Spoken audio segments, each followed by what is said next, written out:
ho ho everybody. Bienvenue alors dans la dernière vidéo du kit du Père Noël 2014. Voilà les choses dont vous allez avoir besoin pour réaliser le mini-album que je vous ai proposé dans la première vidéo. Vous avez dans ce kit, voilà à quoi il va ressembler plus ou moins parce que tout n'est pas encore dedans. Vous avez dans le kit tout le matériel dont vous avez besoin. Je parle vraiment des papiers, des rubans, etc. Mais évidemment, tout ce qui est colle, ciseaux, etc., c'est pas dans le kit, hein, vous en doutez un petit peu quand même. Donc, ce que je vous invite à faire, c'est une fois que votre album est monté, vous revisionnez la vidéo où je vous montre à quoi ressemble l'album et vous décidez ce que vous allez choisir comme papier, à quel endroit vous allez les mettre, etc. Parce que vous allez voir qu'il ne faut pas que vous découpiez dans des formes dont vous avez absolument besoin. Par exemple, ces pages-ci qui sont les pages internes, il ne faudrait pas que vous découpiez dedans. Vous allez trouver dans le kit des plus petits morceaux, genre, j'attrape derrière moi, genre ceci, voilà, qui vous permettront, je vous demande pardon, de faire les rabats, de faire les bordures, etc. Vous aurez aussi des grandes bandes ici qui vont vous servir soit de pages avec le rabat, soit pour faire vos découpes pour le bas de l'album. Donc faites d'abord un tri, organisez un peu votre petit ménage comme vous l'entendez. Je ne montre pas les surprises qu'il y aura dans le kit, à part que voilà, vous avez ici des petites surprises qui ne sont pas utilisées dans l'album, mais qui vont vous servir à utiliser vos chutes, vos déchets. Vous avez aussi une carte vierge. Vous pourrez faire une carte de vœux si vous voulez, parce que je trouve que c'est important que vous développiez votre imagination, que vous fassiez votre album comme vous l'aimez. Et je me suis dit que pourquoi pas, avec des petites choses comme ça, il y a des boutons, il y a des brades, il y a des petits sapins en feutrine, il y a un petit cheval à la bascule, il y a un peu de tout. Vous créerez votre album à votre goût. Donc, première chose que je vous conseille, triez votre kit, organisez vos pages et voyez un petit peu ce que vous aimez, à quel endroit, etc. Il se peut que les papiers que vous receviez, pas tellement les papiers de base, mais par exemple les étiquettes, etc., ne soient pas exactement les mêmes. Forcément, j'ai dû couper un peu partout. Mais sachez que, voilà, il y a vraiment de quoi faire l'album et plus.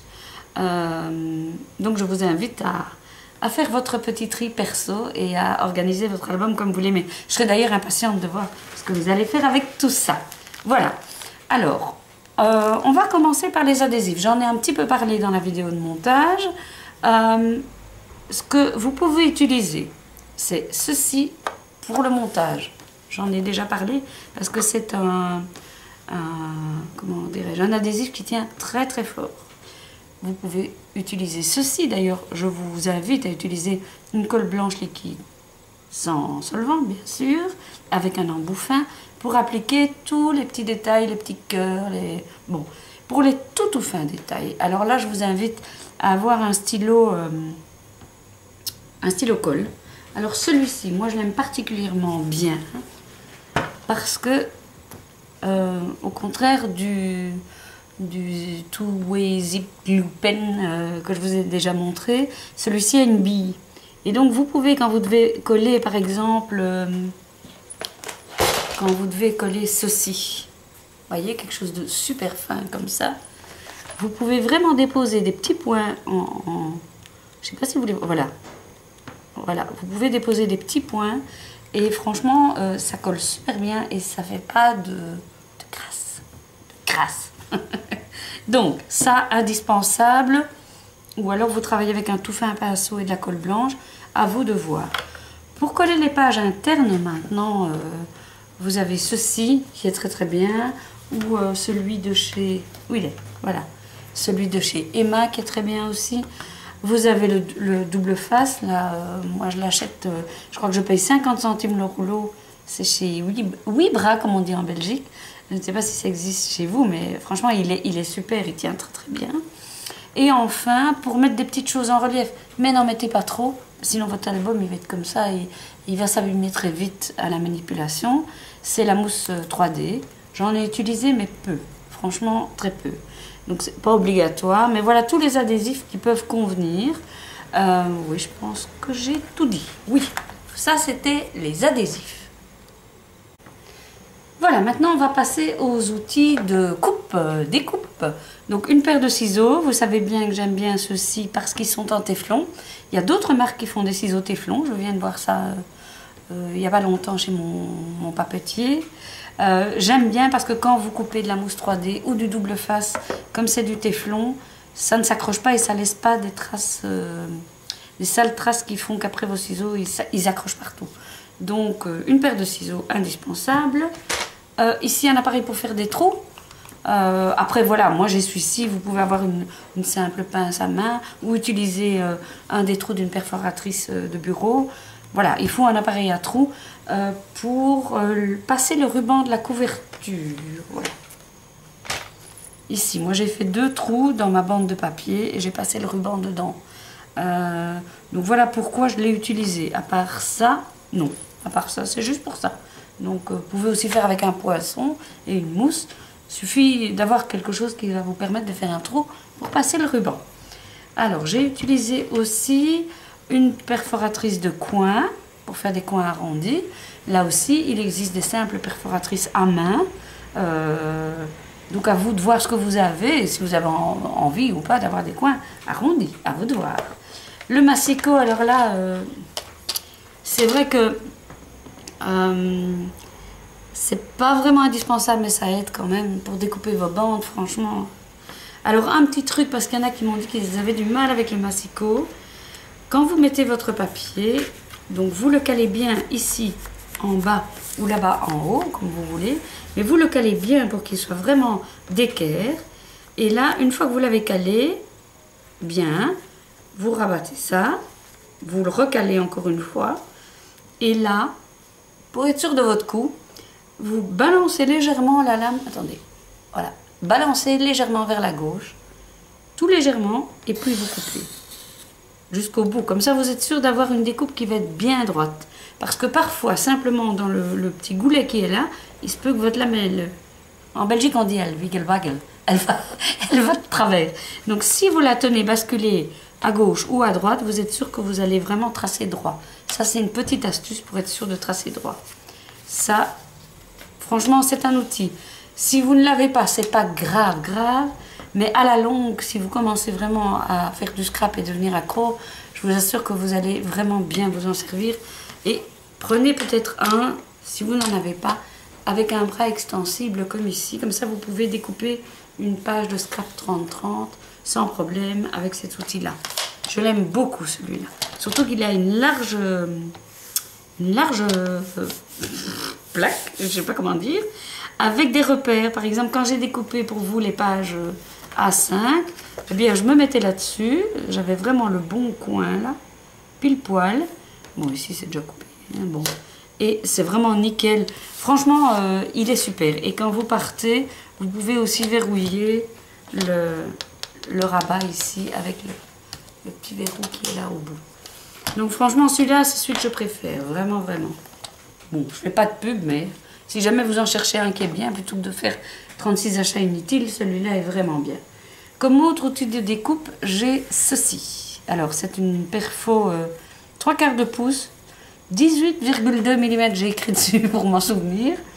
Et ce que j'ai fait, c'est qu'à l'arrière, je vais me rapprocher, j'ai tracé au centre avec un marqueur noir 2 lignes, ce qui me permet, quand je veux faire une tirette ou un truc comme ça, je me mets vraiment à, bon, je ne sais pas si vous voyez bien, sur mes 2 repères là. Hop. Et j'ai vraiment un beau demi-cercle tracé.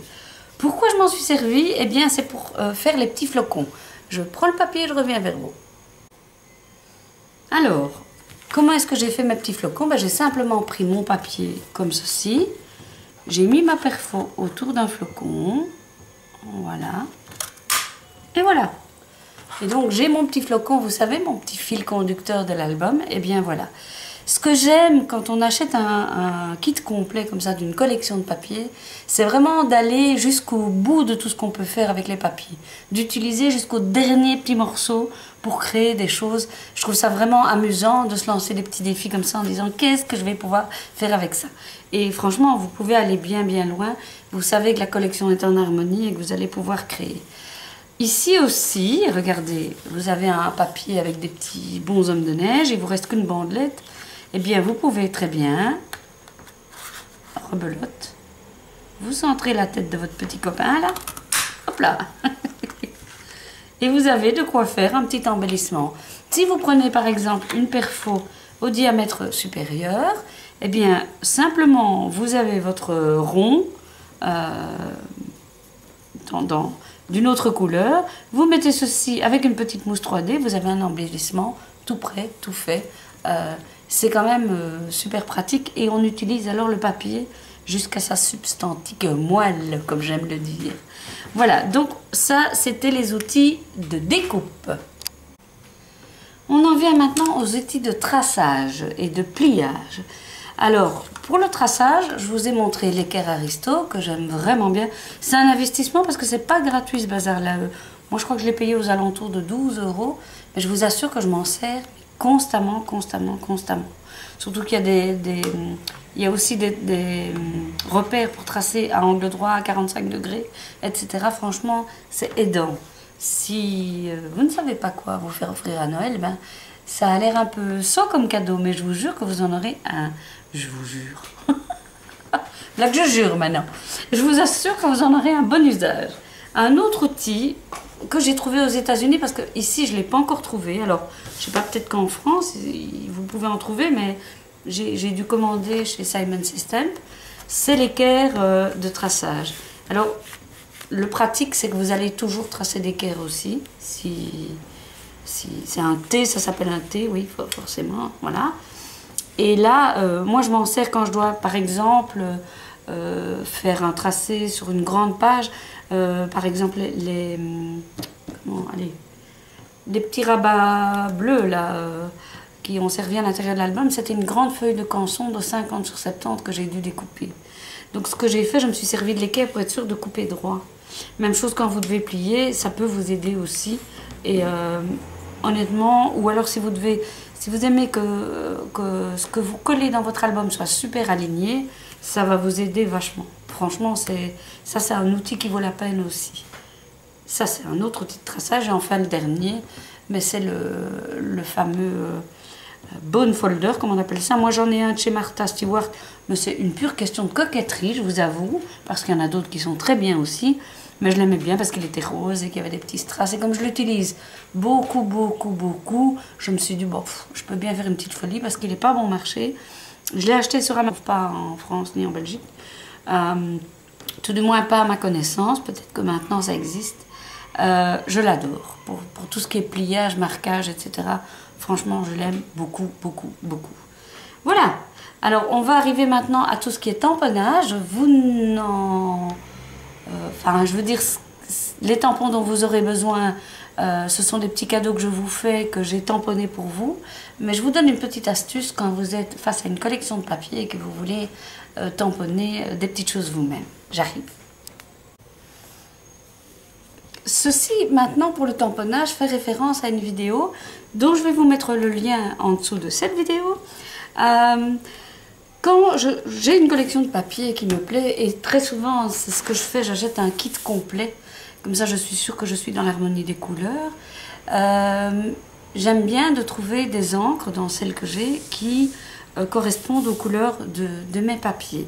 Alors, vous verrez dans la vidéo, je me suis créé un répertoire de toutes les encres que j'ai.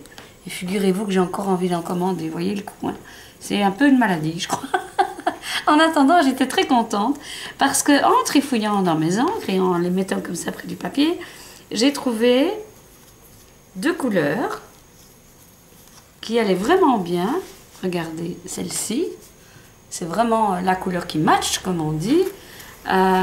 Et comme j'ai la référence qui est marquée là, Sea Glass, je savais que c'était cette encre-ci.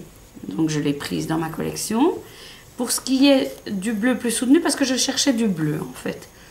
Et là, ben, j'ai trouvé celle-ci qui match super bien avec cette couleur de bleu plus foncé. Et c'est une encre de chez Prima. C'est une encre de chalk qui s'appelle Farmer Jeans. Et voilà, et donc j'avais qu'à aller dans ma collection d'encre, chercher les 2 encres qui correspondaient et j'ai trouvé mon bonheur. Je pense que si j'avais voulu trouver du rouge, j'aurais sûrement trouvé, hein. Enfin, pas sûr, peut-être qu'il faudrait que j'achète du rouge alors. Pas sûr, pas sûr. Où est le rouge? Mystère. Peut-être celle-ci. Un peu trop claire. Voilà. Mais je travaille comme ça, moi, avec mes encres. Et je vous assure que c'est d'une grande utilité parce que commencer à tester chaque fois l'encre pour savoir si c'est celle qui correspond vraiment au papier, c'est du chipeau. Alors qu'avec ça, c'est beaucoup de boulot à faire. Quoique, si vous faites petit à petit, ma foi, c'est pas tellement de boulot, mais c'est vraiment utile. Franchement, je vous assure, ça vaut la peine de le faire. Vraiment. Sur mon blog, vous verrez, oui, mon blog, je crois que j'ai fait un lien vers le blog, vous pourrez télécharger les fiches comme celle-ci pour mettre vos encres. Et d'ailleurs, il y a un petit rappel de l'adresse de mon blog sur chaque fiche, comme ça vous ne m'oubliez pas. Voilà. Alors, ce que j'ai utilisé comme tampon, vous ne devez pas les acheter. Moi, j'ai utilisé ça. C'est une planche de chez Paper Smoochies. Et j'ai utilisé le petit bonhomme de neige là, que vous avez, je crois, déjà vu dans une autre vidéo. Je l'aime vraiment bien. Ce sont des tampons de très grande qualité. Vous savez que je les mets sur ma plaque Fiskars. Alors, petite info. J'ai envoyé un mail à la Fourmi Créative parce que vous êtes nombreuses à me demander où je l'ai acheté. Je l'ai acheté sur Amazon. Et j'ai demandé à la Fourmi Créative s'ils ne pouvaient pas la rentrer dans leur catalogue. Parce que comme vous êtes vraiment nombreuses à me demander où je l'ai trouvé, je trouve ça un peu bête qu'on ne puisse pas l'acheter en France, qu'on soit obligé de faire appel à Amazon. Moi, j'ai envie de faire vivre les gens le plus proche possible. Donc, s'il y avait moyen qu'il l'ait, si vous m'entendez, la Fourmi Créative, ou Scrap Malin, ou la boîte à scrap, ou n'importe qui, achetez-la, mettez-la dans votre stock, je vous ferai la pub, c'est promis. Voilà. Donc, Paper Smoochies, que j'aime beaucoup. Et ici, c'est un kit de chez Simon System qui s'appelle Presents and Ornaments. Et j'ai utilisé les petits sapins ici, que j'ai utilisé avec l'encre plus foncée. Ça donne super bien. C'est vraiment la même qualité de tampon. Vraiment, ça vaut la peine d'acquérir ces tampons-là. Ils ne sont pas extrêmement chers. Le plus cher, c'est les frais de port. Mais bon, ça, c'est une autre histoire. Hein. On ne va pas refaire le monde aujourd'hui. Hein. Pas aujourd'hui. Alors, 2 petites choses que j'ai oublié de vous montrer. C'est ma perforatrice de bordure. C'est une perforatrice de la marque Fiskars que j'ai achetée, je crois, chez Scrap Malin, je crois bien. En tout cas en France, ça je suis certaine. Comment on l'utilise? Parce que je crois qu'il y en a qui ne connaissent pas encore bien. Vous avez ici, si vous regardez, en fait, votre bande de perforation, elle n'est pas bien large, mais vous avez des repères. Donc dans un premier temps, vous mettez, peu importe, pas trop près du bord, vous poinçonnez, voilà. Et puis vous allez aligner vos festons. J'espère que vous voyez bien, le jour baisse. Alignez vos festons avec le motif qui est imprimé ici sur la perforatrice. Voilà. Hop. Et voilà. Ainsi de suite, tout du long. Et alors vous avez cette bande-ci qui va se détacher. Je vous invite d'ailleurs à la garder, moi je garde.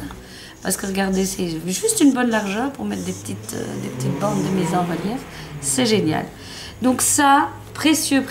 Et franchement, je ne regrette pas de l'avoir acheté parce que vous en avez un tas de perforatrices de bordure avec des motifs dentelle, des motifs d'oiseaux, plein. Il en existe plein. Mais celle-ci, je l'aime bien parce qu'elle est sobre, elle est chic et elle va un peu... Elle convient un peu à tout ce que... Quel que soit le style que vous utilisiez, elle n'est pas trop sophistiquée, elle n'est pas trop simple non plus, elle est juste bien, chic et sobre. Je vais l'appeler comme ça. Et la dernière chose, pour celles qui seraient curieuses de voir avec quoi j'ai découpé les petits cadeaux, qui sont ici. Vous voyez cette toute fine découpe là que vous aurez dans le kit. C'est aussi un die de chez Simon System que j'ai découpé à la Big Shot qui s'appelle Bryant Gifts. Voilà. Et c'est vraiment, ça découpe, c'est merveilleux. Je l'ai même découpé dans un carton brillant violet relativement épais quand même. J'ai dû mouliner 2 fois, mais ça donne une découpe magnifique, franchement. Vous n'aurez pas une découpe comme ça avec la silhouette ou la cricut parce que c'est vraiment trop fin. C'est un peu du chipot de tout défaire, mais vous avez des petits trous qui vous permettent de passer une épingle pour tout défaire. Voilà, mais je pense que j'ai fait le tour. Là, j'ai beaucoup blablaté, ma voix s'en va de plus en plus. Je vous souhaite beaucoup de bonheur à la fabrication de cet album. Je serais vraiment curieuse de voir ce que vous avez fait. Donc, n'hésitez pas à m'envoyer des photos. Mon adresse est uncoeurdebeur@gmail.com.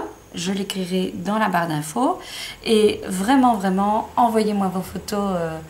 C'est gai de voir ce que vous faites, c'est chouette de voir ce que vous faites parce que ça donne envie aussi de continuer et ça me donne d'autres idées parce que toutes ensemble vous avez encore plus d'idées qu'il n'y a que dans ma petite tête. Je vous embrasse très fort, je vous remercie 1000 fois de votre confiance et je vous souhaite de merveilleuses fêtes de Noël et de fin d'année, que vous soyez seul, pas seul, en famille, entre amis, avec votre chat, avec votre chien, quel que soit le choix que vous avez fait ou que vous vivez pour le moment, ce que vous vivez pour le moment, soyez heureux. Vraiment, je vous le souhaite du fond du cœur, du fond de mon petit cœur de beurre. Bisous.